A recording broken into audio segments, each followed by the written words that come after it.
esta oportunidad vamos a dar un breve resumen sobre la vida del gran exponente peruano. César Abraham Vallejo Mendoza nació el 16 de marzo de 1892 en Santiago de Chuco. Es hijo de don Francisco Paula Vallejo Benítez y María de los Santos Mendoza. Fue el menor de los 11 hermanos. Sus abuelos eran indígenas. Uno de ellos fue el sacerdote mercedario José Rufo. Sus padres querían dedicarlo al sacerdocio, lo que él en su primera infancia aceptó de muy buena gana. Sus estudios primarios los realizó en el centro escolar número 271 del mismo Santiago de Chuco. Sus estudios secundarios en el Colegio San Nicolás de Huamachuco. En 1910 se matriculó en la Facultad de Letras de la Universidad de Trujillo, pero debido a problemas económicos retornó a su pueblo con el propósito de trabajar y ahorrar para continuar luego su estudio. De esa manera ayuda a su padre en las tareas administrativas del gobernador y toma contacto con la realidad de los mineros de Quirubilca, cerca de Santiago de Chuco, lo que recordará más adelante en su novela El Tungsteno. En 1916 frecuenta con la juventud intelectual de la época agrupada en la bohemia trujillana, conocida luego como el Grupo Norte. En 1918 su madre acababa de fallecer. De esa manera retorna a Santiago de Chuco. El 1 de agosto ocurre un incendio y saqueo de una casa del pueblo, perteneciente a la familia Santa María Calderón, que es injustamente acusado a Vallejo como participante y asusador. Se conoce, pero es descubierto, apresado y arrojado en un calabozo de Trujillo, donde permanecerá durante 112 días. Tras salir en libertad, embarca rumbo a Europa. Ya en el año 1927 conoció en París a Georgette Mariette Philipspart Travers, una joven de 18 años. Ya en el año 1929 empezó a convivir con Georgette, quien acababa de haber heredado el apartamento y bienes de su fallecida madre, y junto con ello realizó un segundo viaje a Rusia. De esa manera, en julio de 1937 vuelve por última vez a España. Y luego, al inicio del 1938, trabaja como profesor de lengua y literatura en París, pero en marzo sufre de agotamiento físico y el 24 del citado mes es internado por una enfermedad desconocida. Después se supo que fue la reactivación de un antiguo paludismo que sufría cuando era un niño, y entre esa crisis el 7 y el 8 de abril fallece una semana más tarde con tuberculosis. César Vallejo durante su vida ha escrito muchas obras. Por ejemplo, tenemos Los Heraldos Negros, una obra que fue publicada en el año de 1918. Esta obra lo escribe durante su juventud, que tiene como temas principales la familia, el hogar, el terruño, la religión, siendo una obra bastante íntima, centrada en la nostalgia. Por ejemplo, la obra Trilce, publicada en el año de 1922. Esta es una obra que lo escribió cuando permanecía en la cárcel, donde trata, por ejemplo, temas o momentos que pasaba en la cárcel y la necesidad de su libertad. La obra Escalas, que fue publicada en el año de 1923, también es una obra que lo escribió cuando permanecía en la cárcel de Trujillo. Esta obra está compuesta en dos partes. La primera está conformada por 6 textos, donde trata las experiencias de César Vallejo en la cárcel de Trujillo, y la segunda parte presenta 6 cuentos de sentido macabro. Tenemos la obra Locao, que fue publicada en el año de 1930, donde trata la protesta de obrera ante el cierre de una fábrica donde ellos trabajaban, donde emplean como medio de presión la huelga, donde tiene mucho éxito. Poemas Humanos, una obra publicada en el año de 1939, es un conjunto de poemas escritos por César Vallejo entre los años de 1931 y 1937, teniendo como tema principal la poesía y el dolor ante la vida y la muerte. Y su obra España, aparta de mí este cáliz, publicada en el año de 1939, es un poemario póstumo conformado por 15 poemas basados en el realismo socialista en el contexto de la Guerra Civil Española. La obra Locao fue escrita en francés en 1930 por el gran escritor César Abraham Vallejo Mendoza, según testimonio de Georgette Philippard, su esposa. En esta obra se presentan hechos conflictivos y abusos laborales por parte de las empresas hacia sus trabajadores.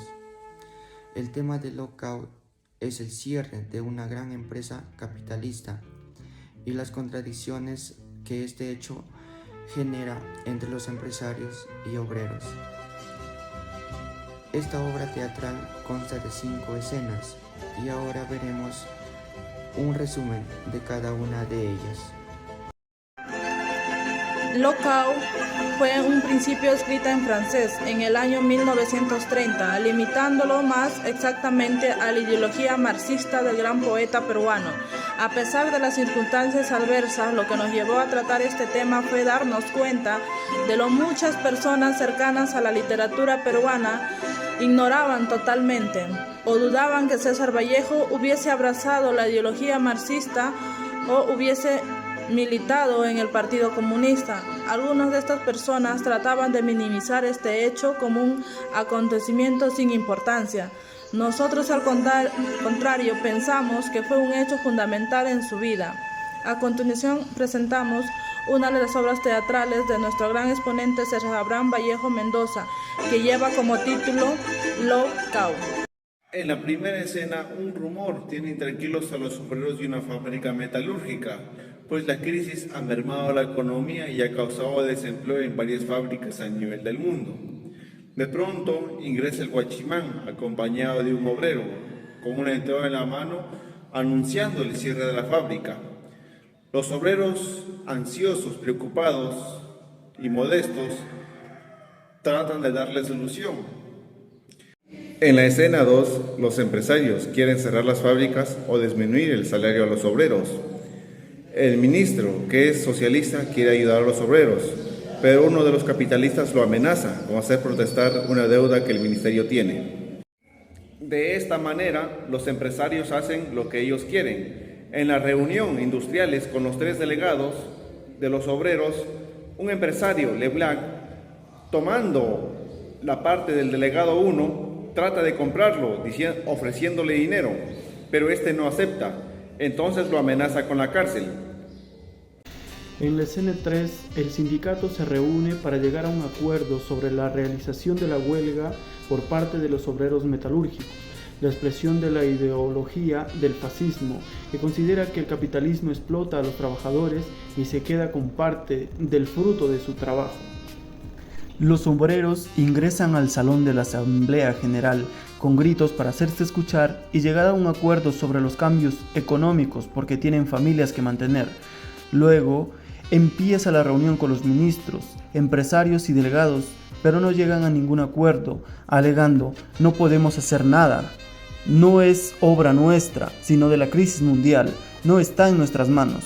Los propietarios de las fábricas no acceden a negociar ni a llegar a un acuerdo sobre el cierre y la disminución de los salarios que afecta gravemente a los obreros. Debido a ello, los delegados que apoyan al pueblo deciden declarar la huelga. Escena 4. En esta escena, durante la huelga, los obreros y su familia pasan hambrunas, angustias y dolor, rodeado de muerte y desesperación. Por el contrario, los dueños de las fábricas que deberían permanecer cerradas derrochan su dinero en vanidades. Esta escena termina con la discusión del vigilante y el guardián, el cual muere en manos de la policía. Los obreros, cansados de los abusos por parte de los dueños de las fábricas, quisieron protestar por sus derechos para que sean respetados. En las calles se vive el desorden, el pánico y la violencia, donde los obreros son golpeados por parte de la policía, apoyando a los capitalistas a base de disparos, golpes, abusos e insultos, tratando de dispersarlos. Pero aún así ellos siguieron protestando por sus derechos como trabajadores. Se escuchan frases como: ¡viva la huelga! ¡Vivan los obreros metalúrgicos! ¡Viva el proletariado! ¡Muerte a los patrones! El disturbio fue terrible. Muchos de los obreros dejaron sus familias sin que comer, con el temor de no volver a casa. Mientras los obreros se encontraban afuera de las calles luchando por sus derechos, los dueños de las fábricas se encontraban en un cabaret, haciendo concursos de quién tiene la mano más bonita y derrochando dinero en juegos vulgares. La escena concluye en una fábrica abandonada con el asesinato de un guardia en manos de la policía. El gran César Vallejo, con su entrega a la ideología marxista y sus militancias en el Partido Comunista, muchas personas minimizaban este acto social en la vida de nuestro Bate. Asimismo, en su gran obra teatral, Locao, en su tercer y último capítulo, expresa los pensamientos e ideologías en las grandes obras del manifiesto del Partido Comunista de Marx y Engels. Por lo consecuente, su inspiración en la obra teatral Locao, nuestro Bate ya había abrazado las ideologías marxistas, especialmente inspirada en los manifiestos del Partido Comunista de Marx y Engels, el cual plasmaba llevar una lucha social por los derechos de los trabajadores.